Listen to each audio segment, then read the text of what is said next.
I am here with the most amazing guitarist. I think he's the most amazing guitarist, Chris Hager from the Stephen Piercy band, Rough Cutt, and what other bands have you been in? Mickey Ratt. Mickey Ratt. Okay, see, my brain is not functioning. I went to the gym earlier. Currently in Rough Cutt. Currently in Rough Cutt, yes.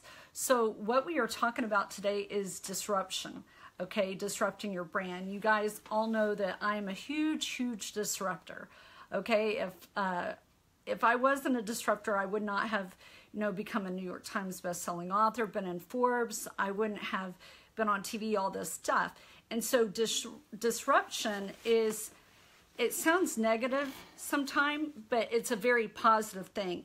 I'm interviewing people right now who are disruptors, who want to impact and make a difference and influence other people, in the world.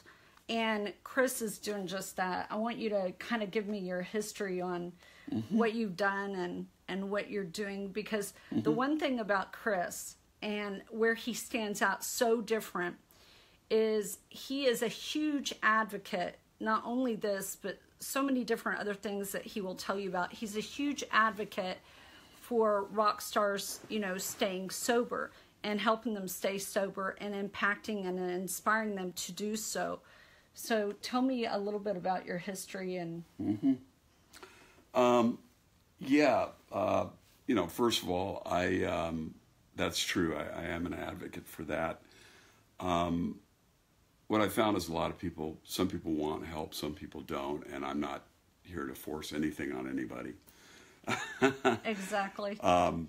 If somebody does, feel that they need a little bit of help, then that's when I come in. But basically, I started playing in the 70s, and I co-formed a little band called Mickey Ratt, with a guy named Stephen Piercy. And we were living in San Diego at the time. We moved up to LA in 1980 to make it big. And you guys did. Well. You did. He did a little more than I did. But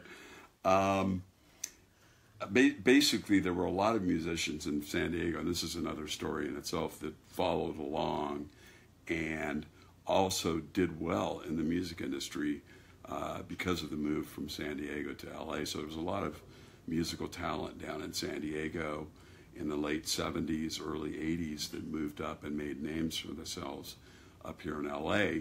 Of course, what was happening at the time was the 80s rock scene was exploding on the Sunset Strip. So the timing was very auspicious, and it was an amazing time, and it had its positives and it had its negatives, but it was a lot of fun, that's for sure. But what happened for me is Stephen and I played together for a few years. The band was Mickey Ratt. We changed the name to Ratt, and then we decided to go our separate ways musically. We've stayed excellent friends, in the whole 40-year period. But I went on to start another band, and that eventually landed me and my bass player, Matt Thorne, in Rough Cutt. Which is where you are now. Which is where I am now. And Rough Cutt, Rough Cutt was managed by Wendy Dio, who's the wife of Ronnie James Dio, rest in peace. And so Wendy managed us, and we got us a record deal on Warner Brothers, and we went out and we did records and toured. And I consider myself very fortunate and very, very, very lucky to have been able to do what I did. I did some other projects along the way as well. You're extremely, I was talking to him last night, you're like extremely smart. He has this list of accolades. It's amazing. He's a disruptor, and it's just like he's doing some amazing things. Tell me a little bit about, the advocate with the sobriety with the rock stars, because that's huge. Well, it's like you were saying, some people want to stay hush-hush about it, but, you know, one thing I love about you is you're genuine and you're authentic and you're real. And that is in itself a disruption, is that you're bringing light to something that nobody's talking about. You're doing stuff that nobody is doing. Well, again, I wouldn't say nobody. There are other people who are doing it. But, couple.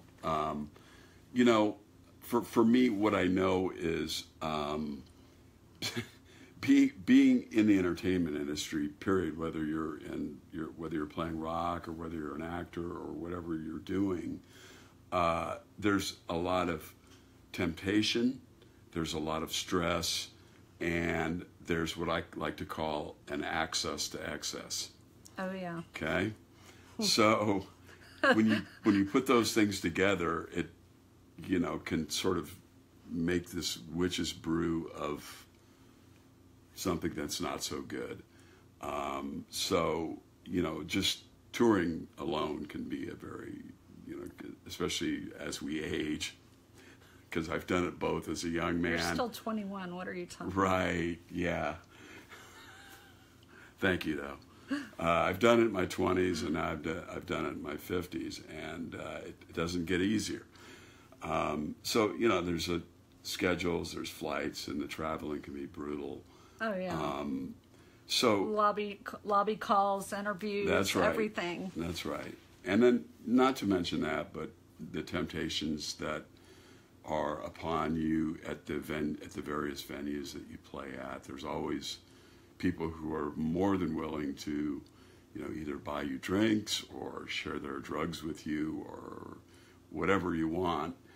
And so that can be a really, you know, precarious situation for people. And it takes, you know, sort of practice and a little bit of skill to sort of navigate through that. Of course, you have to want to.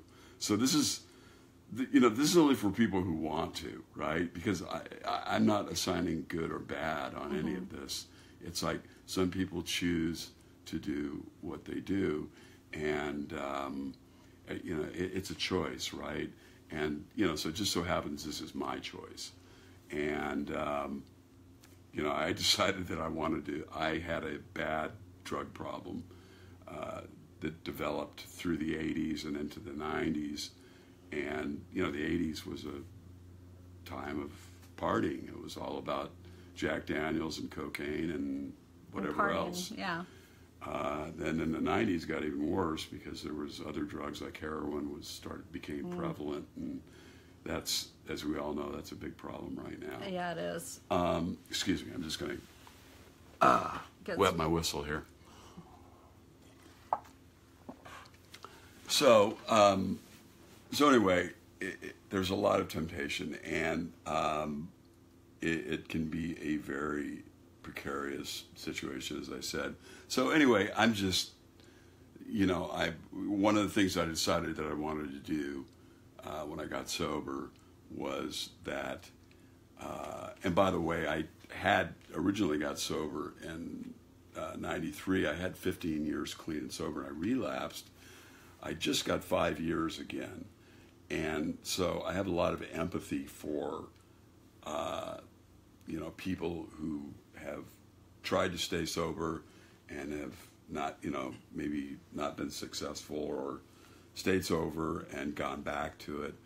It's hard, like you said, with all, you know, the touring and the, yeah. You know, you're offered whatever, but you have made it, you know, your mission to change that, you know, to be an influence. Yeah, to be an influence.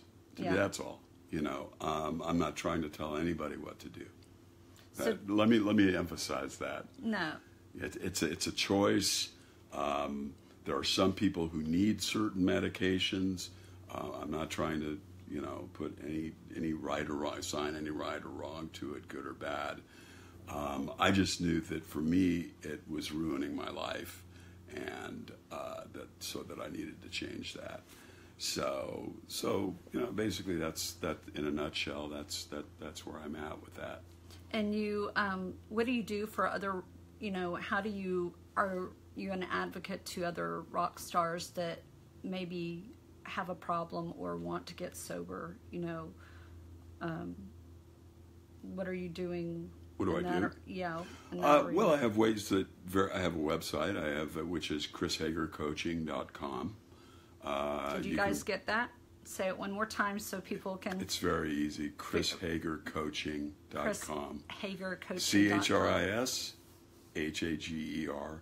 I also have my musician website, which is just chrishager.net, which has a link to the other website. You can always message me on Facebook. I'm on Facebook, just Chris Hager. So there's a million ways you can get a hold of me about that, and I'm happy to talk to anybody about it who wants to. What I guess part of what my message is that you can also really have a really great time. I love performing, and I was out of the music business for a number of years. About 5 years ago, Stephen asked me to come play with him again, and in his solo band. So I started playing with Stephen Piercy solo band, and we started doing dates around the country and Canada, Mexico, and I did that for a number of years, and that sort of gave me even more insight on this whole phenomenon, right. Really, and so the one thing the message that I want to put out there really is that it's like I remember the shows I do now. Oh, you do. It's funny because people, ask me about, hey, remember the time back in the 80s? And I'm like, no. Yeah, can you give me a couple of hints on that? That's scary. And I mean, we played some amazing shows, and I do have some amazing memories, but I think I forgot about half of it.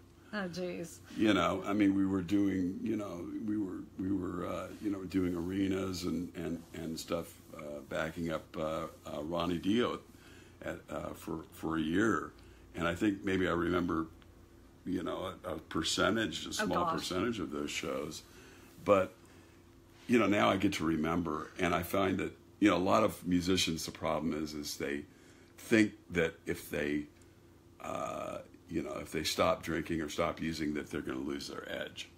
Yeah, right? It's about ego, right? I mean, not necessarily. It's more about fear. Oh.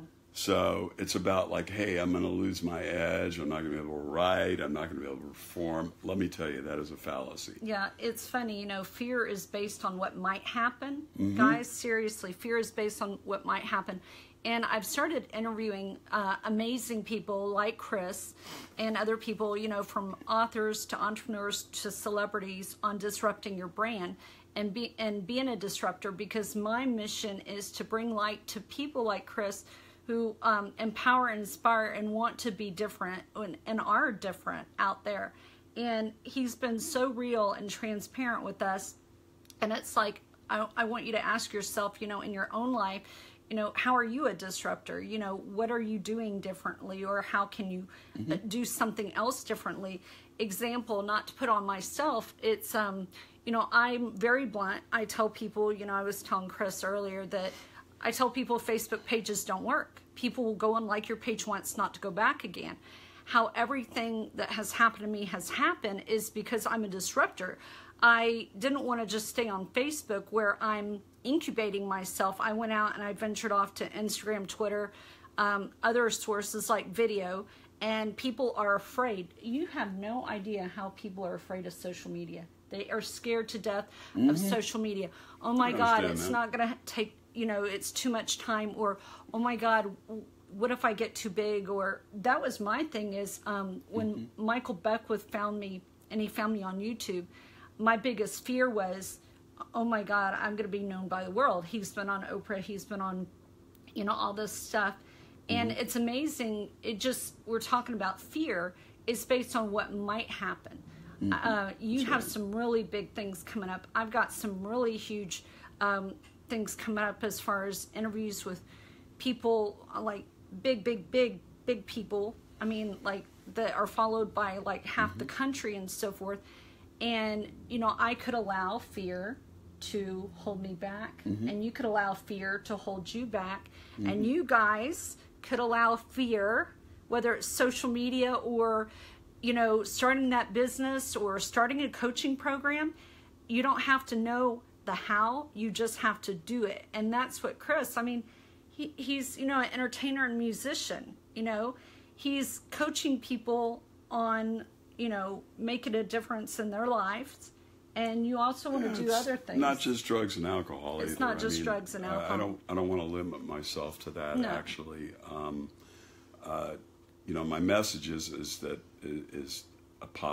one of positivity, basically. Exactly. So, you know, I love going out and performing. I love being a performer. It's amazing. It's you know, it gives you the same dopamine rush as working out. It's as good as any workout or drug or whatever else you want to talk about. It's like, let's bottle it up. You know, give right? Give it to people. I mean, you know, it's like it takes me hours to come down from that. Oh, jeez. So, you know, I love, it's what I love doing. And I just want to put out there that, you know, I think some people say, well, you know, performers should just shut up and do what they do. And I just don't believe in that. No. I believe that if you have any sort, and you know, I'm just me. I mean, you know, it's like I've been lucky enough to do a few things, and I'm looking forward to doing more. But you know, it just, I think that if you have something to say and you have a few people who know who you are and who follow you, then you should say it. And so I have other positive messages that, you know, I'd like to talk to, not necessarily right now, but in the future, you know, that I want to put out there.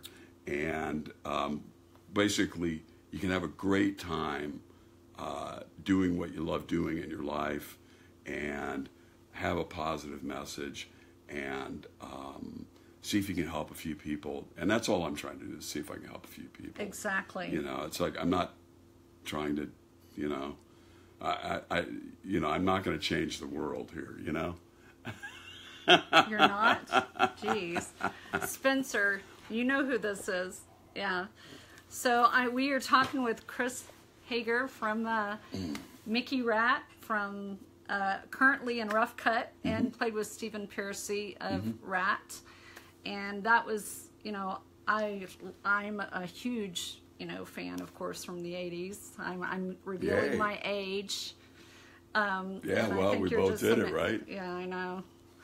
And, you know, tell me, you know, to encourage people or inspire people, you know, what are some of your goals for next year and what you want to do? Okay.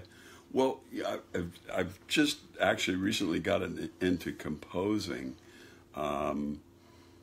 So I have a few friends who do composition for TV and movies and so on. So I'm just starting to get to delve into that myself, doing submitting TV cues, music for TV cues. Cool. So that's a really cool challenge that I'm just getting going on.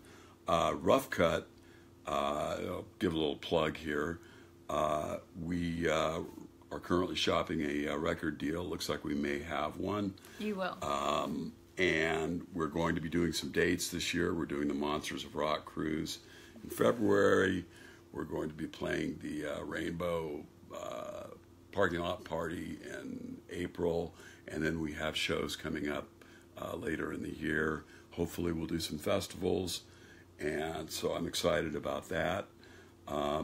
So, you know, I'm hoping that what I'd really like to do is, even though Rough Cutt was not a huge selling platinum band, but the fans that we do have are very enthusiastic, and they love us and they love our music, and I would really love to put something out. In fact, I think they deserve another record from us, and it's incumbent upon us to make another record, Rough Cutt record, that lives up to and actually exceeds what we did in the past. Somebody's asking you a question. He said, if you had one thing you could do over, what would it be?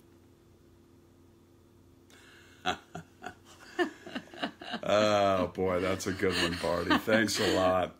No, I didn't ask. It was some of the people watching. Actually, it was someone I've known for like 40. So you're not asking me then? I'm asking you because he asked. Power of asking. You know, I wrote the book. I got to ask now. So seriously, so what is one thing you could do over? You know, look, I think I squandered a lot of years with drugs and alcohol that I could have been more productive, and I could have been further along. I've done other things other than music. I've owned some businesses and so on. He's an entrepreneur. He's an amazing entrepreneur.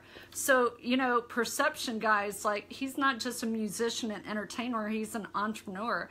Part of, you know, the reason that I wanted to interview Chris is, you know, I love how he's down to earth, but it's a really big thing that I want to emphasize in your life for this upcoming year and everything. If you're not disrupting, if you're not a disruptor, you will fail.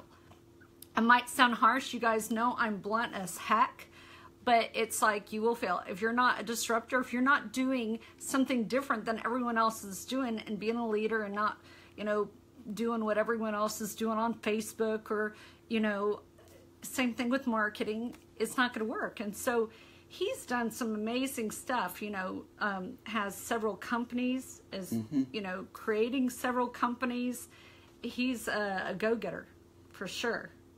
Yeah, you know, and, you know, getting back to your question, I think it's sort of twofold because, you know, the drugs and alcohol inhibited me and I wasted a lot of time with that.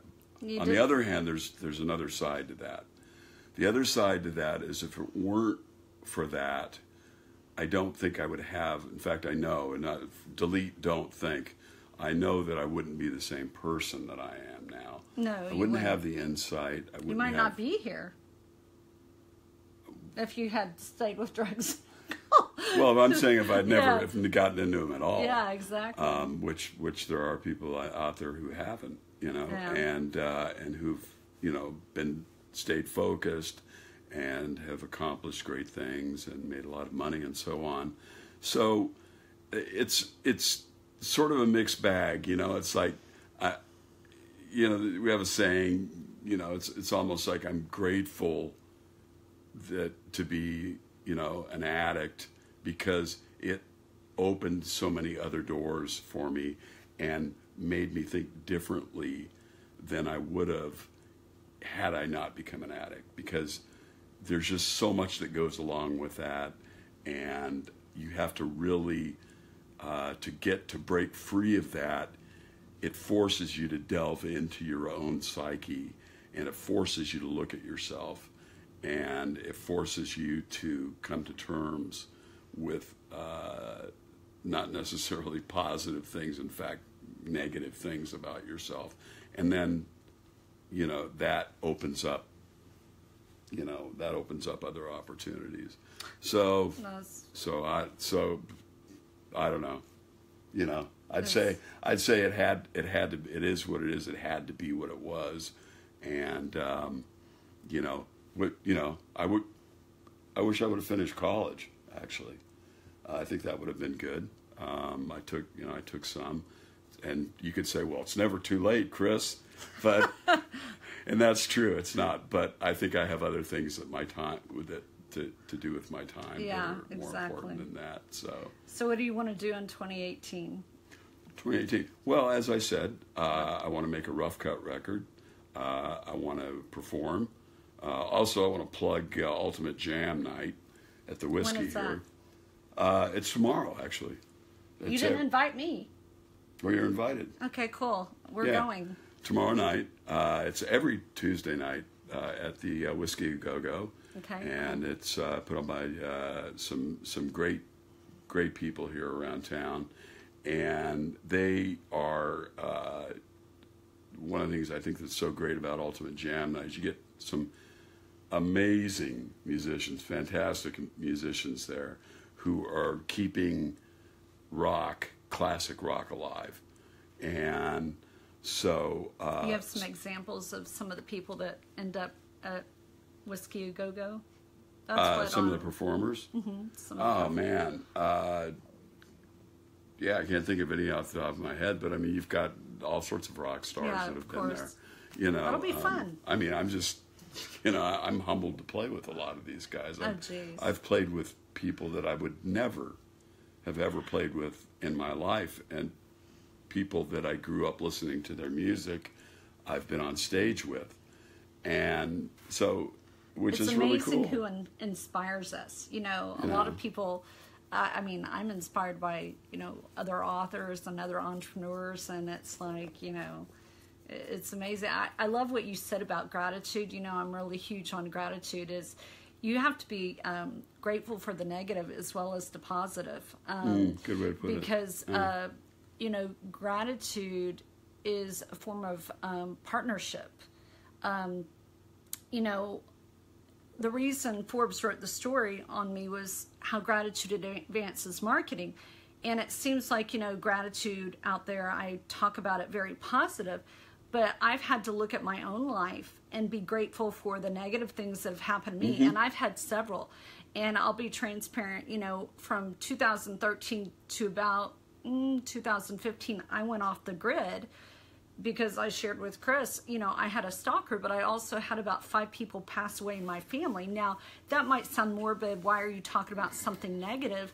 But it allowed me to look at me and how I can be better. And it's all about, no matter what your circumstance or your situation of you guys watching this, your past or your circumstances now, don't allow it to dictate your future. Mm-hmm. This is a very... positive, thing that Chris said about gratitude. Mm-hmm. He's so grateful for, mm-hmm. the negativity of being able to look at himself. And some of you watching this, maybe it's something you need to look at yourself on. Why are you not taking your business or your life to the next level? Why are you staying stagnant and complacent in your life or in your business? Because a lot of people are afraid of disrupting, like us, to where they just want to be a quiet mouse, and being a quiet mouse is not going to help you. Well, for some people it's fine. If that's what you want to be. If you want to be a quiet mouse, that's fine. We're not saying yay or nay, but I'm saying if, I believe each one of you has gifts, just like Chris, just like myself, where you could make a huge difference in the world. And, somebody came to me, and it sounds kind of morbid. They said, pretend you have the cure for cancer. And it kind of made sense. I was like, wow, because that you could change somebody's life and your business and your coaching and your music. I mean, music is art for the soul. Music hits the soul. Is that, if you don't, you have to write more music. You have to sing more songs because it is, people love it. Well, music is, the reason why music is so huge is because it creates an emotional connection for people. It does. It's a very strong emotional connection, and it creates feelings, both negative and positive. Yeah. But music is that's what it's about. It's all about emotional connection. When you listen to a song, it elicits an emotion, and some, as I say, it can be either positive, negative, or it's always something. It could be in between somewhere. So I'm not one of these people who goes out and says, only be positive and think positive thoughts. And it's like, no, man, life is not, that's not what life is. No. Life is both positive and negative. We can't have joy without having sadness. It just doesn't work that way, So if so I'm not some airy-fairy guy trying to say, just be positive, think positive thoughts, like affirmations, you know, I mean, that's... Can I stick them all over the place? Yeah. You know, come on, that's bullshit. It ain't going to help you. Now. I mean, some people watching this might be, yeah. I'm not saying don't do them. But affirmations help, but you have to take the action. You have to take the action, sure. It's like what I was telling him yesterday is, you know, people sit there and they procrastinate. Procrastination kills success. Oh. But yeah. taking action, me too. Taking action will kill the procrastination. So procrastination kills success, but taking action will kill the procrastination.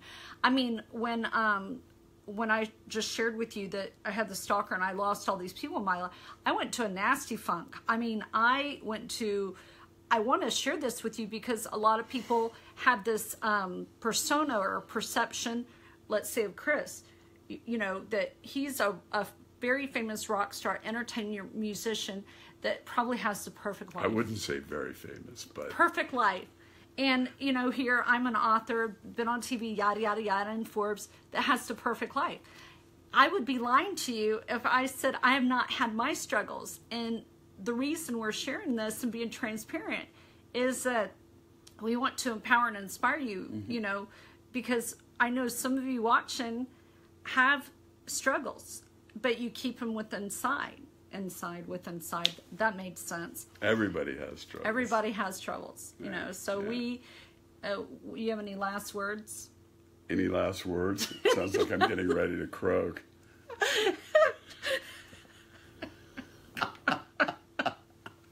I'm sorry. You know, oh my God, you made me laugh. I'm sorry.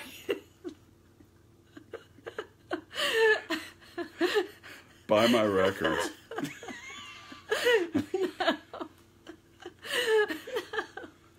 Nobody buys records anymore. Nobody buys records. It shows my age. No, or buy CDs. Nobody buys CDs anymore. You know, I just want to say that I mean, first of all, I'm very fortunate. Not everybody has the opportunities that you've had and that I've had. So I know. We have to do the best. They can.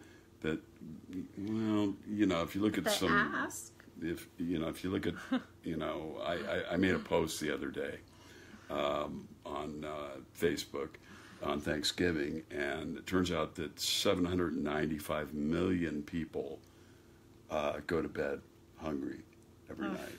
So that's 1/9 of the world's about 1/9 of the world's population. So, you know, those for people like that, we live in a very affluent area here. Yes. And we're very fortunate to do that. But there are a lot of people who don't have the opportunities that we do.